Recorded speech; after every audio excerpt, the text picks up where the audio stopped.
What's up, everybody? It's Rookie Rodrigo, and today I'm coming back to you with another Schneider video.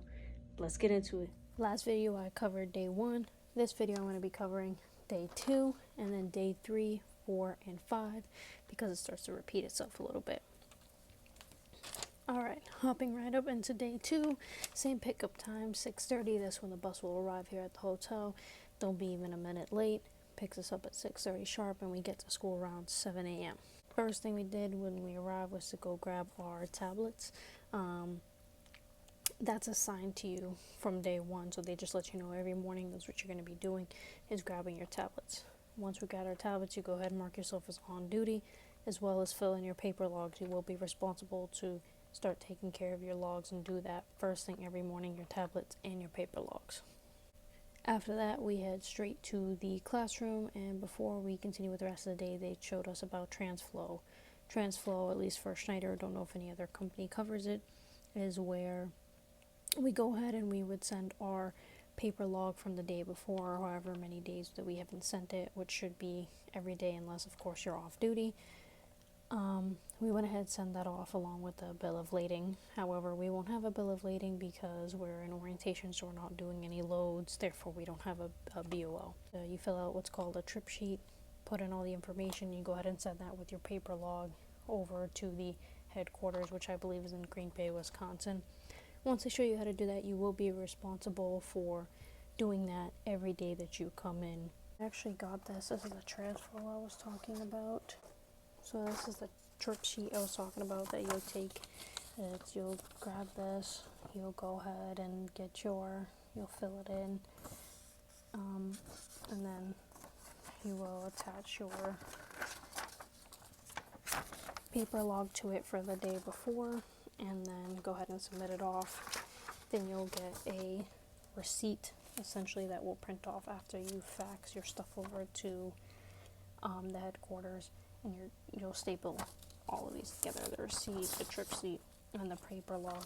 And Schneider says to keep it for at least 6 months. So I went ahead and I got a folder because it started to pile up in my book bag, and I didn't want it all to get crinkled or lost.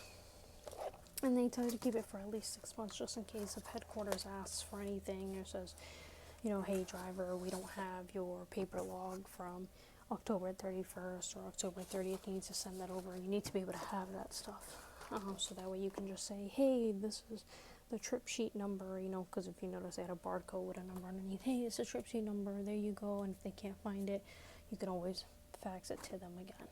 After we did that quick process, we went ahead and they took us outside, and we did, again, the pre-trip, the couple and uncoupling, and the air brake. They had us go through it one more time, and we pretty much did that until lunchtime. So from about probably 7:30 until noon, we did just pre-trip, couple uncoupling, air brake. They just had us take turns and keep it going and going and going. After lunch, they had us have lunch again at the classroom for day 2 because they had a different instructor come in. And day 2 is where we did our W4. We just did some more paperwork. The paperwork included our W4, our direct deposit, our challenge questions, which is essentially like, if you ever signed up for a website and you ever forget your password, they'll have you set up some sort of security questions. So Schneider calls them challenge questions. So you set that up, and then you set up more emergency info on your Schneider login. They call Schneider Compass. And we did that from lunch until the end of the day at 5 o'clock. After 5 o'clock, bus took us back to the hotel, and that concludes our day 2. Day 3, same thing, 6:30 pickup. Get to school 7 a.m. Same thing, you're gonna go grab your tablet. You're going to start your paper log. You're gonna make sure that you go ahead and TransFlow yesterday's paper log along with the trip sheet right away. After that, we went outside. Right away, we got split up into groups, and instructors had different students assigned to them, so we got split up into groups and went with our instructors outside. We did a pre-trip and an air brake test. So it's basically like starting your day. As you go to start your day, on a normal work day, you're always going to do a pre-trip and an air brake before taking off. So they had us do a pre-trip on the truck and an air brake test, and then we went on a demo ride. Before we went on our demo ride, we did what's called workflow, which is Schneider's way of assigning loads. It's exactly what it sounds like the workflow of your day. On the tablet, you'll get, loads assigned to you. So the instructors just showed us how to work around that, how to review a load, accept a load, take down the addresses and trip plan and stuff like that. And they give you these cool pumpkin pads. Let me show you that.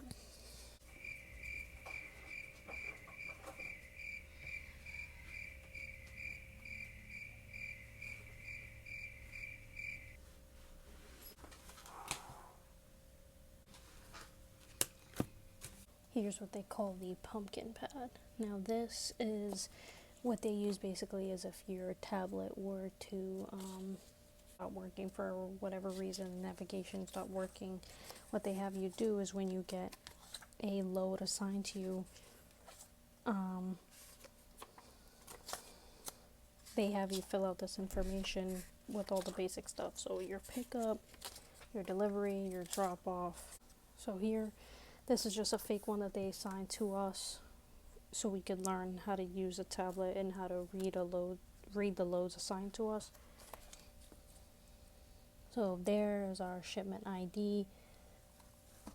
That's the empty trailer location. So it's here. And then city, how far it is, the trailer number, and the ETA of when the navigation things will arrive there.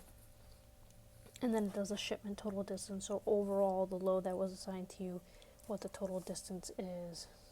Then they have the pickup location, which has a number, and then Dontar, which would be the company. It could be Target, Home Depot, whatever.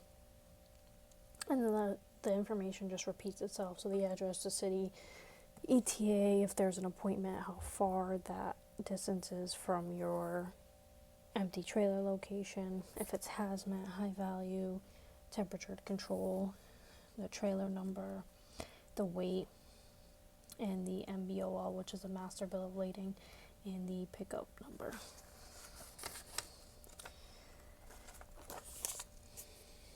On the back is stop details or location remarks.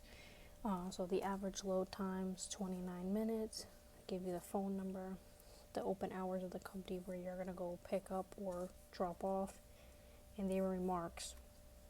So for this one it says, must have 3 load straps, no double parking, check axle weight, trailer has to be less than 10 years old, must be clean swept, no odors, tandem slid all the way to the rear when dropping, preloads and empty will be parked at Silver Creek Yard, and it gave us a location ID. These numbers are specifically for Schneider.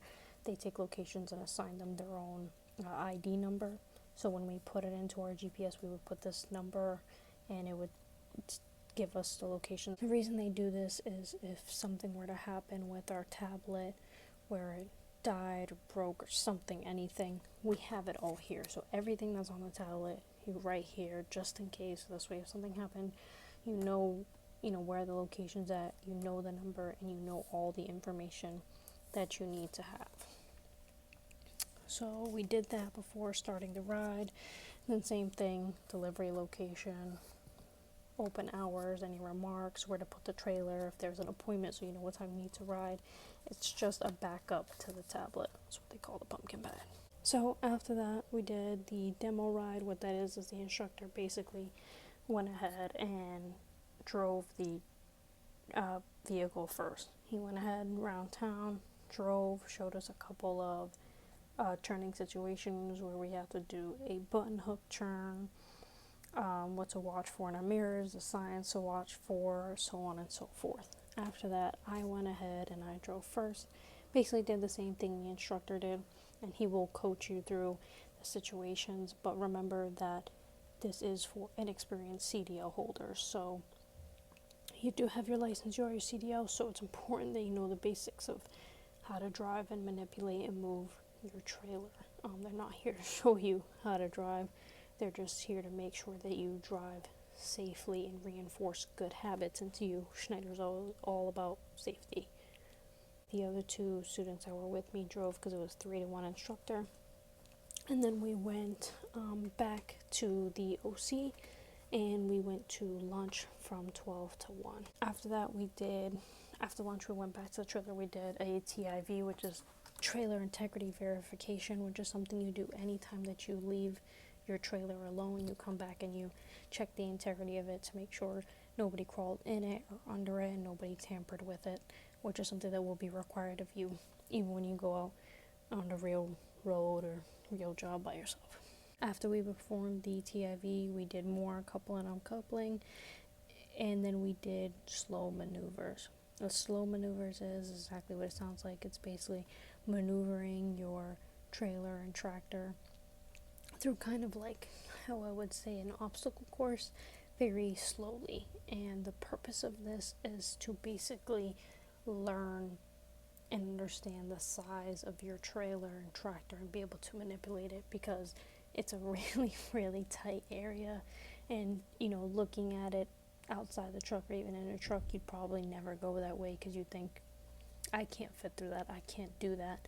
And that's why they put us through that, so that way and get to learn the size of your tractor and trailer and understand that you can fit or it can be done. After we went through the slow maneuvers course, they had us do a 45-degree back, or what I would call an alley dog. Schneider has us do 3. There's a 45, the 60, and the 90. The one I learned at school was 90 degree, but I never did a 45 and a 60, so that's the one that they had me do. I had a 45-degree back. They have a fake dock. It's just part of a Schneider trailer cut in half with tires over it, so that way you can pretend, and they have concrete barriers on the side. They have a 45-degree back into the dock to mock you arriving at a customer for loading or unloading. After that, we went ahead and did tandem sliding. We slid the tandems to the rear and slid the tandems forward. And they taught us how to do that and how to measure for different states and different requirements. And then we did more workflow. So we simulated dropping a trailer and counting that as a delivery, coupling a trailer and counting that as a pickup. And then after that, we did our post-trip inspection. And then we went back into the OC and finished our logs. Went back to the hotel for 5 o'clock. So that was day 3. Day 4 was pretty much the same stuff. Start off the day always the same. Grab your tablets, start your logs, transflow your paper over to the headquarters. Then we went ahead and actually drove some more. We didn't do as much coupling as uncoupling as we did for day 3.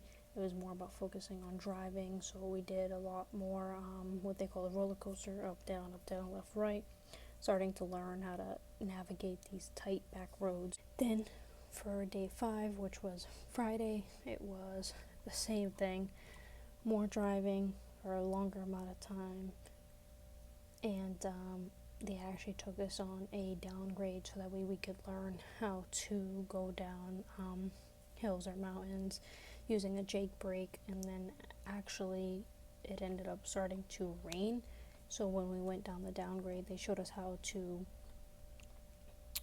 keep our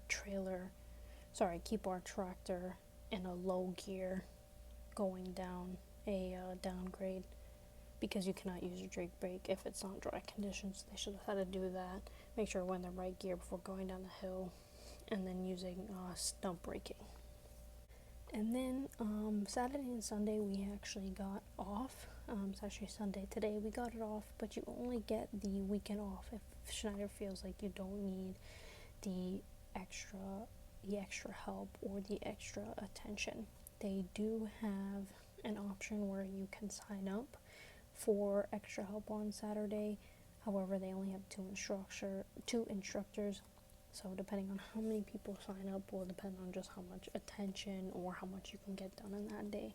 So if a whole bunch of people sign up, you probably most likely won't go on the road, because they're not going to have enough seats, and they need to make sure that everybody who gets in the truck has a seatbelt to be secure. So they'll probably just have you do more of the slow maneuvers, backing, coupling, uncoupling, pre-trip air brake tests, which is fine if that's something you want to work on. Perfect for you. I did not sign up, and most people didn't. Some people did. But if Schneider feels that you need that extra help or you need that extra work, you are required to come in on Saturday. I didn't say anything about Sunday, so I don't know if people were forced to go in, but I believe there was just one person that they made come in on Saturday, and then others just voluntarily went in. So that concludes pretty much the first week of Schneider orientation. This Monday I'll go on to week 2. This will be my last week here at Schneider orientation before I go on with a TE, which is a training engineer, be on their truck for 5 days before I head home and start my own direct job with Schneider. If you like this video, go ahead and give it a thumbs up. If you didn't like this video, please go ahead and give it a thumbs down and leave a comment down below on why you did not. I want to be able to improve for you and give you what you need. Remember always, one goal, one passion, and that's trucking. Stay safe, everybody. God bless. Wookie Rodrigo.